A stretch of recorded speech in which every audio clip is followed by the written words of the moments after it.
இந்த கல்யாணம் நடக்காது.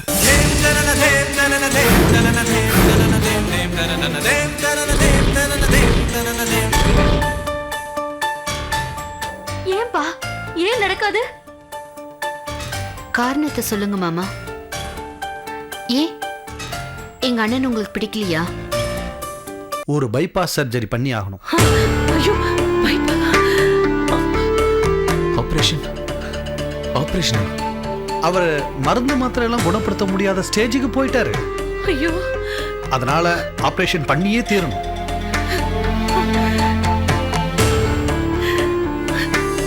ஆபரேஷன் பண்ணா பொழைச்சு பாருல. கண்டிப்பா பொழைச்சுக்குவாருமா, அதுல எந்த டவுட்டும் இல்ல. பட் ஆனா ஒண்ணு, ஆபரேஷனுக்கு 2.5 lakhs செலவாகும். முதல்ல அதை ரெடி பண்ணுங்க. ஓகே?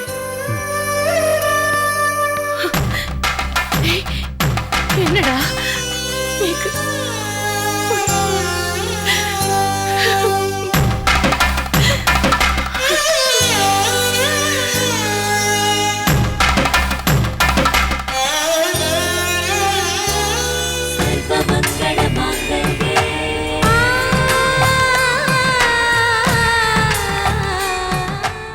என்னமா இது?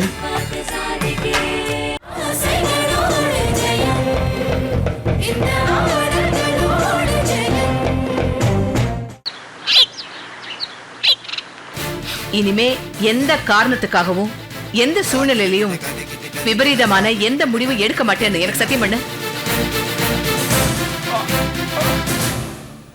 பண்ணு.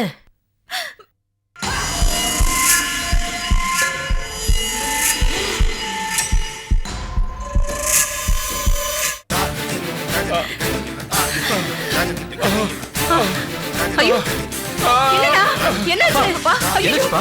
என்னடா என்னடா ஐயோ, ஏனா அப்பா கிட்ட டாக்டர் ஃபோன் பண்ணுடா. சீக்கிரம் ஃபோன் பண்ணு. ஆம்புலன்ஸ் ஃபோன் பண்ண சொல்லு.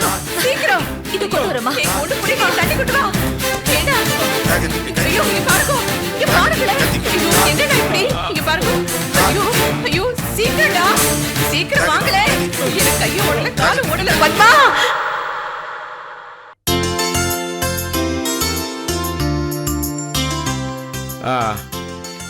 இங்க இருக்கிற இன்விடேஷன் கார்டுல எது உங்களுக்கு பிடிக்குன்னு சொல்லுங்க. சொல்லு கௌசி, பாரு. See this? நல்லா இல்ல. இது கௌசி, இத பாருமா. இத பிடிச்சிருக்காப்பா? எல்லாமே நல்லா இருக்கு. இதுல எந்த கார்டை சூஸ் பண்றதுன்னு கஷ்டமா இருக்கு. அப்போ ஒவ்வொரு டிசைன்லயும் 100 கார்டு பிரிண்ட் பண்ணிடலாம். பேஷா பிரிண்ட் பண்ணிடலாம். இது ஒரு டிஃபரெண்டா இருக்கும். நான் ஒரு விளையாட்டுக்கு சொன்னேன். ஒவ்வொருத்தருக்கும் ஒவ்வொரு டிசைன்ல அனுப்பிச்சானா அது பிரச்சனை இல்ல, முடியும்பா. என்னோடது காஸ்ட்லி கார்டு, இது சீப் கார்டுன்னு ஈகோ பார்த்து கல்யாணத்துக்கு வராமலே போயிடுவாங்க. ஓ, இவர் சொல்றதும் சரிதான் மாமா. எல்லாருக்கும் ஒரே மாதிரி கார்டே பிரிண்ட் பண்ணிடலாம். எனக்கு என்னமோ அந்த பெருமாள் படம் போட்ட அந்த கார்டு பிடிச்சிருக்கு. ஓகே, இதே அடிச்சிடலாம். கௌசி சொல்றது சரிதான்ப்பா. ஏன்னா பாஸ்கர் சீதா கல்யாணம் பெருமாள் கோயில தான் நிச்சயிக்கப்பட்டது. ஸோ பெருமாள் போட்ட பத்திரிகையில இன்விடேஷன் கார்டு அடிச்சிடலாம். அப்பா, எதுக்கும் மாப்பிள்ளை கிட்ட ஒரு வார்த்தை கேட்டுக்கலாம்ப்பா. கரெக்ட் மாமா. மாப்பிள்ளை பாஸ்கர் தானே, அவர் இஷ்டப்படியே செய்யலாம். இந்த கல்யாணத்தை பத்தி உங்களுக்கு எந்த கவலையும் வேண்டாம். ஏன்னா சீதா கழுத்துல எங்க அண்ணன் தாலி கட்டணும், இவருக்கு அவ பொண்டாட்டி ஆகணும், அவ்வளவுதான். என்ன நித்யா, எல்லாரும் முன்னாடி என் மானத்தை வாங்க. நானே லவ் பண்ண பொண்ணையே கல்யாணம் பண்ண போறேங்கிற சந்தோஷத்துல இருக்கேன். மத்தபடி கல்யாணம் சிம்பிளா நடந்தா கூட எனக்கு ஓகே தான். இதோ பாருடா, மாமனாருக்கு எந்த செலவும் வைக்க வேண்டான்ற, அப்படிதானே? சரியான ஆளுதான் நீ. போ. எல்லா மாப்பிளையும் எப்படியே இருந்துட்டா பொண்ணை பெத்தவங்களுக்கு எந்த கவலையும் இருக்காது. இது நான் நடத்துற கல்யாணம். அதனால ஏன் டேஸ்டுக்கு ஆடம்பரமா நடத்தணும். யாருக்கும் எந்த குறையும் இருக்கக்கூடாது. என்ன சொல்ற சுரேஷ்? ஆமாப்பா, இந்த கல்யாணத்தை பொறுத்த வரைக்கும் பொண்ணு வீட்டுக்காரங்களும் நீங்க தான், மாப்பிள்ளை வீட்டுக்காரங்களும் நீங்க தான். அப்படிதானப்பா? 100க்கு 100 உண்மை. சீதா என்னுடைய மருமக, பாஸ்கர் என்னோட வளர்ப்பு மகன். அதனால இந்த கல்யாணத்தை ஜாம் நடத்த போறேன். கௌசி, நித்யா, உங்க 2 பேருக்கும் நிறைய வேலை கொடுக்க போறேன். ம், என்ன வேலைன்னு சொல்லுங்கப்பா. இது என் அண்ணனோட கல்யாணம். இது என் தங்கச்சியோட கல்யாணம். நான் கர்ப்பமா இருந்தா கூட பரவாயில்ல, ஓடி ஆடி எல்லா வேலையும் செய்வேன். இத பாரு கௌசி, நீ ஓடி ஆடி எந்த வேலையும் செய்ய வேண்டாம். நீ கார்ல போற, ஷாப்பிங் பண்ணிட்டு வர்ற. ம், என்ன மாதிரி ஷாப்பிங் சொல்லுங்களேன். கல்யாணத்துக்கு தேவையான நகைங்க எல்லாத்தையும் வாங்கணும். விலையை பத்தி கவலைப்படாதீங்க. நல்ல காஸ்ட்லியா ரிச்சா இருக்கணும். சீதாவுக்கு தனியா வாங்கிடுங்க. உங்களுக்கு தேவையான எல்லா பொருட்களையும் வாங்கிடுங்க. எனக்கு என்னப்பா ஒர்க்கு? நிறைய வேலை இருக்கு. மண்டபம் ஃபிக்ஸ் பண்ணணும், மியூசிக் ஏற்பாடு பண்ணணும், அப்புறம் சாப்பாடு பிரமாதமா இருக்கணும், நிறைய வெரைட்டிஸ் இருக்கணும். அதுக்கும் என்கிட்ட ஆள் இருக்காருப்பா. Chinese, tandoori, north Indian style, south Indian style எல்லாத்தையும் அசத்துவாரு. வெரி குட் பாஸ்கர், அவரே ஏற்பாடு பண்ணிடு. அப்புறம் ரெட்டை நாயனத்தோட நாதஸ்வர இசைக்கு ஏற்பாடு பண்ணிடு. உறவுக்காரங்க, ஃப்ரெண்ட்ஸுங்க யாரையும் விடக்கூடாது. எல்லாரையும் இன்வைட் பண்ணணும். எங்க மாமனார் ஆத்துல எவ்வளவு பேருக்கு இன்விடேஷன் கொடுக்கலாம்னு நினைக்கிறீங்க? ஏன் மாமனார்னு சொல்லக்கூடாதா? எதுக்கு வம்பு, நம்ம மாமனார்னு சொல்லிக்கலாம்.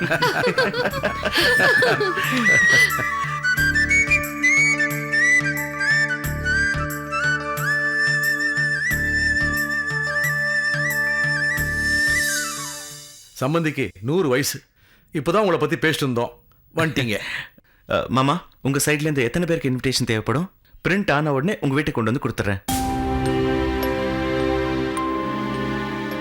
சீதா இருக்கா, கௌசி, நித்யா, நீங்க 2 பேரும் சீதாவை கூட்டிக்கிட்டு ஷாப்பிங் போறீங்க. அவள் டேஸ்ட்டுக்கு தகுந்த மாதிரி என்ன வேணுமோ எடுத்து கொடுங்க. நகையை அவளே செலக்ட் பண்ணிக்கிட்டோம். என்னம்மா சைலண்டா இருக்கிற? போறதுக்கு உங்க அப்பா பர்மிஷன் கேட்கணுமா? நீ என் வீட்டு மருமலை ஆக போற. நான் சொன்னாக்கா அவர் மறுத்து பேச மாட்டார். என்ன சொல்றீங்க சம்பந்தி? என்ன எதுவுமே பேச மாட்டேறீங்களே?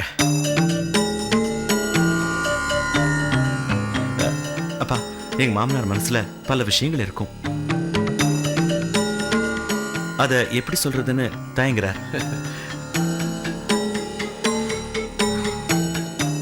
உங்க மனசுல எந்த தயக்கமும் வேண்டாம் சம்பந்தி. சீதா கல்யாணத்துக்கு என்ன செய்யணும்னு நினைக்கிறீங்களோ அதெல்லாம் நானே செஞ்சிடறேன். சொல்லுங்க. என்ன சொல்றீங்க சம்பந்தி? என் மனசுக்குள்ள இருக்க வேதனைய மொத்தமா சொல்றீங்களா? என்னப்பா, இந்த கல்யாணத்துல உங்களுக்கு என்ன வேதனை? சீதா, நீயாவது சொல்லுடி, என்ன தாண்டி பிரச்சனை? ஏன் 2 பேரும் கண் கலங்குறேன்? சொல்லுங்க. அப்பா, என்னால சொல்ல முடியாது, நீங்க தான் சொல்லணும். சொல்லுங்கப்பா. எதா இருந்தாலும் சொல்லுங்க, பேசி தீர்த்துக்கலாம்.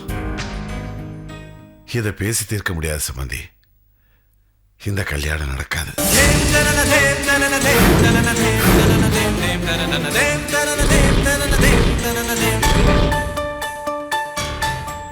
ஏன்பா, ஏன் நடக்காது? காரணத்தை சொல்லுங்க மாமா. ஏன் எங்க அண்ணன் உங்களுக்கு பிடிக்கலையா? இல்ல எங்க கூட சம்பந்தமே வச்சுக்க கூடாதுன்னு நினைக்கிறீங்களா? பாஸ்கர் மாதிரி ஒரு நல்ல மாப்பிள்ளை கிடைக்க நானும் என் குடும்பமும் கொடுத்து வச்சிருக்கணும். அப்புறம் ஏன் மாமா இந்த கல்யாணம் நடக்காதுன்னு சொல்றேன்? எல்லாத்துக்கும் காரணம் உங்க மண்ணி தான்ப்பா.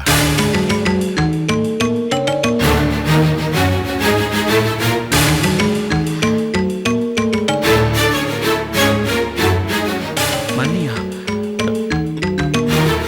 என்ன பண்ணாங்க? வீடு ஏறி வந்து பயமுறுத்துனாங்களா? கல்யாணத்தை நிறுத்திடுவேன்னு பூச்சாண்டி காட்டினாங்களா? அப்படி செஞ்சிருந்தா கூட நான் இந்த கல்யாணத்தை நிறுத்தி இருக்க மாட்டேன்பா. சம்பந்தி, வேற என்னதான் நடந்தது சொல்லுங்க. சௌந்தர்யாவோட தங்க வந்தனா பெருமாள் கோயிலுக்கு வந்திருந்தா. அவ வாழ்க்கையை என் பொண்ணு தட்டி பறிச்சிட்டான்னு கதறி அழுதா. அவ கதறி அழுதா உடனே கல்யாணத்தை நிறுத்திட வேண்டியதானா? இந்த கல்யாணம் நடந்தா நீங்க நல்லா இருக்க மாட்டீங்க, சீதா வாழ்க்கை அழிஞ்சு போயிடும், அப்படியெல்லாம் சாபம் கொடுத்துட்டு போயிருக்காமா. அந்த சாபத்தை பத்தி கூட நான் கவலைப்படல.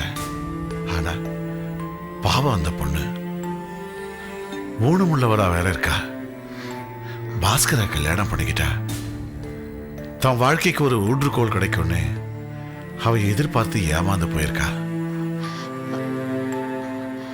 அதுதான்மா, அதுதான் என்னை ரொம்ப பாதிச்சிடுச்சு. இதை பாருங்க சம்பந்தி, கௌசிக்கு டெலிவரி ஆன பிறகு கல்யாணத்தை வச்சுக்கலான்னு முடிவு பண்ணோம்.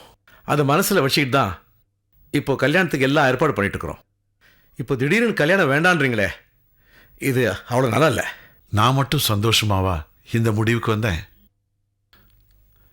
என் பொண்ணு சீதாவுக்கு ஒரு நல்ல வாழ்க்கை கிடைக்க போகுதுன்னு பெருமையா இருந்தேன்.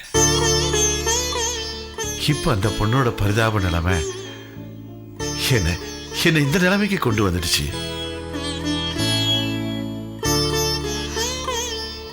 ஒரு பொண்ணோட அழுகையிலையும் சாபத்திலையும் என் வாழ்க்கை ஆரம்பிக்க வேண்டாம். இந்த கல்யாணத்தை நிறுத்திடுங்க.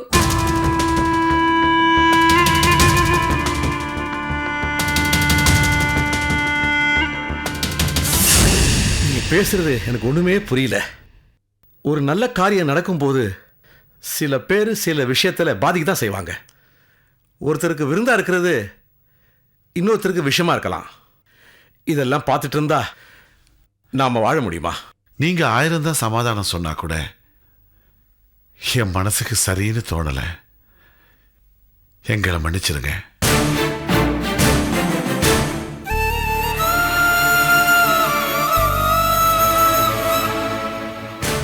பாஸ்கர் தம்பி, நீங்க அந்த பொண்ணுக்கு வாழ்க்கை கொடுங்க. பாவம், அவ உங்களையே நம்பிக்கிட்டு இருக்கா. உங்க மேல எனக்கு மதிப்பும் மரியாதையும் இருக்கு. நீங்க சீதாவை எனக்கு கல்யாணம் பண்ணி கொடுக்க மாட்டீங்கன்னு சொல்றதுக்கு உங்களுக்கு உரிமை இருக்கு. ஆனா என் கல்யாணத்தை முடிவு பண்ற உரிமை எனக்கு மட்டும்தான் இருக்கு.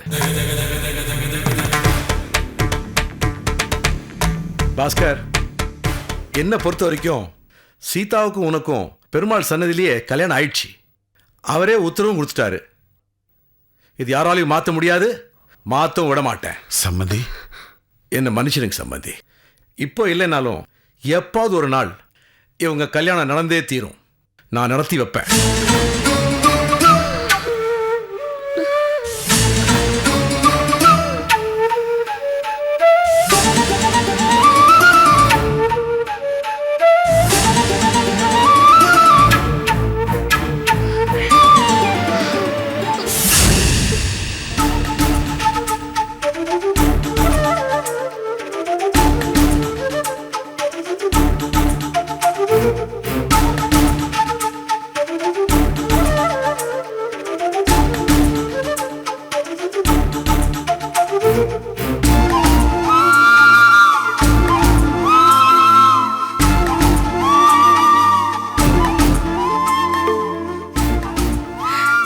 ஐயோ பெருமாளே, அவரை நீதான் காப்பாத்தணும். திருப்பதிக்கு வந்து என் திருமங்கல்யத்தை உனக்கு காணிக்கையா சாத்துறேன். அம்மா, அப்பா கொன்னு ஆகாதுமா. அவர் நல்லபடியா குணமாயிடுவாரு. அம்மா தைரியமா இருமா, அப்பாவுக்கு ஒண்ணும் ஆகாதுமா. முடியலடா. ஐயோ, அவருக்கு மறுபடியும் அதிர்ச்சியே வரக்கூடாது. வந்தா உயிருக்கே ஆபத்துன்னு டாக்டர் அன்னைக்கு சொன்னாரடா. இப்படி பெரிய அதிர்ச்சியா வந்துருது. ஒண்ணும் ஆகாதுமா. நான் என்ன பண்ணேன்? நான் யாருக்கு என்ன கெடுதல் பண்ணேன்? டாக்டர், இப்போ அப்பாவுக்கு எப்படி இருக்கு? அவர் உயிருக்கு ஒன்றும் ஆபத்து இல்லையே. நாங்க இப்ப அவரை போய் பார்க்கலாம். பொறுமையா இருங்க, பொறுமையா இருங்க. தச்சமே அவர் உயிருக்கு எந்த ஆபத்தும் இல்லை. பெருமாளே, ஆனா இது கூட டெம்பரரி ரிலீஃப் தான். பட் பர்மனண்டா கியூர் ஆகணும்னா ஒரு பைபாஸ் சர்ஜரி பண்ணி ஆகணும். ஐயோ, ஆபரேஷன்? ஆபரேஷனா? அவர் மருந்து மாத்திரை எல்லாம் குணப்படுத்த முடியாத ஸ்டேஜுக்கு போயிட்டாரு. ஐயோ, அதனால ஆபரேஷன் பண்ணியே தீரணும்.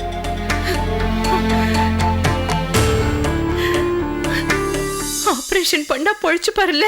கண்டிப்பா பொழைச்சுக்குவாருமா, அதுல எந்த டவுட்டும் இல்ல. பட் ஆனா ஒண்ணு, ஆபரேஷனுக்கு 2.5 lakhs செலவாகும். முதல்ல அதை ரெடி பண்ணுங்க. ஓகே.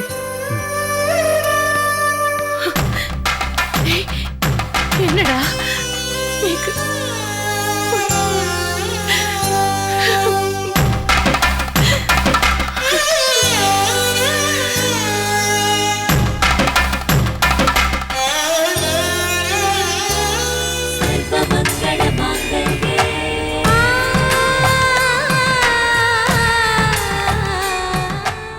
என்னம்மா இது? மஞ்ச கயித்தை கட்டினதை கழட்டிட்டோம். இந்த கழுத்துல இருக்கிற மஞ்ச கயிறு நிலைச்சா போறோம்னா கடைசியே எங்ககிட்ட இருந்த தங்கம் இதுதான். இதை எடுத்துட்டு போய் வித்து உடனே பணத்துக்கு ஏற்பாடு பண்ணுங்க.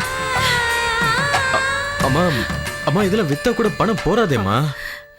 இது பாரு, பீரோல வெள்ளி பாத்திரம்லாம் இருக்குல்ல, அது எல்லாத்தையும் எடுத்துக்கோடா. அப்புறம் நம்ம மாத்துல 3 ஏசி போட்டிருக்குல்ல, அதையும் கழட்டி எடுத்துக்கோடா. அம்மா அது கூட அம்மா வைக்கணும். ஆமாண்டா, உங்க அப்பா உயிரை மீக்கணும்னா எல்லாத்தையும் வித்து தாண்டா ஆகணும். இது பாரு, என் பீரோல ஒரு லேண்ட் பத்திரம் இருக்கு, அதையும் எடுத்துட்டு போய் விற்க முடிஞ்சா வித்துரு. சரி இப்படி குழந்தைய வாங்கிக்கொடி. இந்த பது ஒரு நிமிஷம்னா அழாதுரா, அப்பா இப்ப வந்துடும். என்னடி பண்ற? மது என்னது? இதையும் வித்துருங்க. ஏய், என்னடி பண்ற பத்மா? ஐயோ அம்மா, வேண்டாம். அப்பா உயிர் தான் முக்கியமா. ஐயோ போங்கடா. என்னடி கொடுமை இது? என்னம்மா? ஐயோ கடவுளே, ஏன் இப்படி பண்ற? ஏன் இப்படி பண்ற?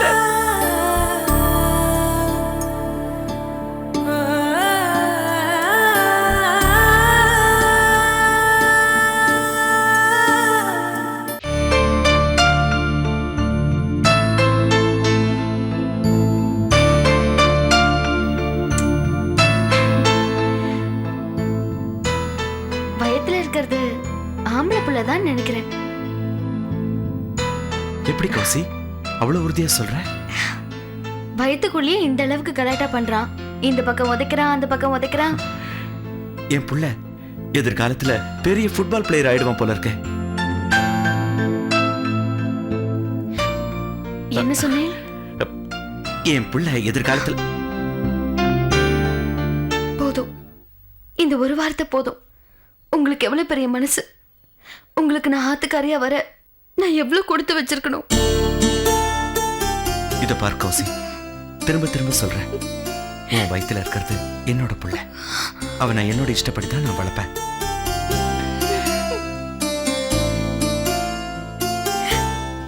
உங்களுக்குள்ள என்ன ப்ராப்ளம்? ஏன் என் மருமக கண் கலங்குறா? 7வது மாசம் முடிஞ்சு 8வது மாசம் ஆக போறது, இன்னும் வளகாப்பு செய்யலையேன்னு ரொம்ப வருத்தப்படுறாப்பா. அதான் கண் கலங்குறா.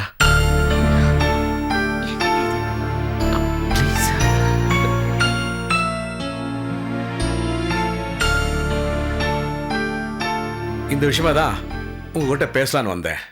நீங்களே பேச்ச ஆரம்பிச்சிட்டீங்க. கௌசி வயிற்றுல வளர்றது என் குடும்ப வாரிசு. சாரி, நம்ம குடும்ப வாரிசு. அது நல்லபடியாக வளரணும். அதனால் வளக்காப்பு சடங்க ஏக தடபடாலாம் நடத்த நான் தீர்மானம் பண்ணியிருக்கிறேன். மாமா, என்னோட வளைகாப்ப எங்க வீட்டுல எங்க அப்பா நடத்துறதா நியாயம். அதான் முறை. முறையை மாற்ற வேண்டாமா?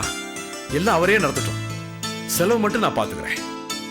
என்னப்பா நீங்க சுரேஷ் என்ன ஒரு பொருட்டாவே மதிக்க மாட்டேன்றீங்க? என்னம்மா சொல்ற? அவ சொல்றது கரெக்ட் தானப்பா. சுரேஷ் குழந்தையோட அப்பா. அவருக்கு அப்பா, அம்மா, அண்ணன், அண்ணின்னு சொந்தங்கள்லாம் இருக்காங்க. அவங்களுக்கு சொல்லாம அவங்க வராம கௌசிக்கு எப்படிப்பா வளகாப்பு நடத்த முடியும்? வருவாங்களா வரமாட்டாங்களா, வளகாப்பு நடத்துவாங்களா நடத்த மாட்டாங்களா, இதெல்லாம் பிரச்சனை கிடையாதுப்பா.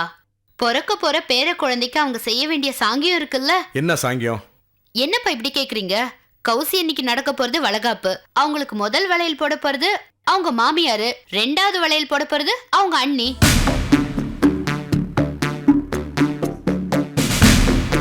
கௌசி, இந்த விஷயத்துல கூட பிறந்த அக்கா தங்கச்சி கூட தள்ளி வச்சுக்கலாம். ஆனா மாமியாரையும் அவரோட மண்ணையும் தள்ளி வைக்க கூடாது. நீங்க சொல்றதும் சரிதான். எல்லாரும் சுகமாவும் ஒற்றுமை இருந்தா பிரச்சனையே இல்லை. ஆனா சுரேஷ் அவங்க அம்மாவையும் அண்ணியும் விரோதம் பண்ணிட்டு வந்துட்டான். ஆமாப்பா, அவங்க இந்த ஃபங்க்ஷனுக்கு வருவாங்கங்கிற நம்பிக்கை எனக்கு சுத்தமா இல்லை. அப்படி வந்தாலும் பிரச்சனை பண்ணாம கௌசியை வாழ்த்துவாங்கங்கிற நம்பிக்கை எனக்கு சுத்தமா இல்லை. சுத்தமா நம்பிக்கை இல்லைன்னா எப்படின்னு இது பாருங்க, நீங்க போய் அவங்கள கூப்பிடுங்க, அவங்க என்ன சொல்றாங்கன்னு தெரிஞ்சுக்கலாம்ல. போகாமலே இருந்தா அவங்கள அவமானப்படுத்துற மாதிரி ஆயிடாது? ஆமாண்ணே, எவ்வளவுதான் பகை இருந்தாலும் குழந்தை விஷயம் சொல்லும் போது இறங்கி தானே வருவாங்க. மனசுதான் காரணம், எப்படி வேணாலும் மாறுவாங்க. நீங்க போய் கூப்பிடுங்களேன். இவங்கெல்லாம் சொல்றது கரெக்ட் தான் சுரேஷ். நீ இங்க இருக்கிறது அவங்களுக்கு ஏற்கனவே பிடிக்கல. அவங்கள அவாய்ட் பண்ணிட்டு நான் இந்த ஃபங்க்ஷனை நடத்துறது அவங்களுக்கு பிடிக்காது. என் மேல இன்னும் கோவப்படுவாங்க. பெத்தவங்க கோபம் பிள்ளைக்கு ஆகாதுப்பா. போ, விஷயத்தை பக்குவமா சொல்லி நீ கூப்பிடு. என்னதான் சொல்றாங்கன்னு பார்ப்போமே. போப்பா, வயசுல மூத்தம் சொல்றேன்ல, அப்பா சொல்றேன்ல, போ.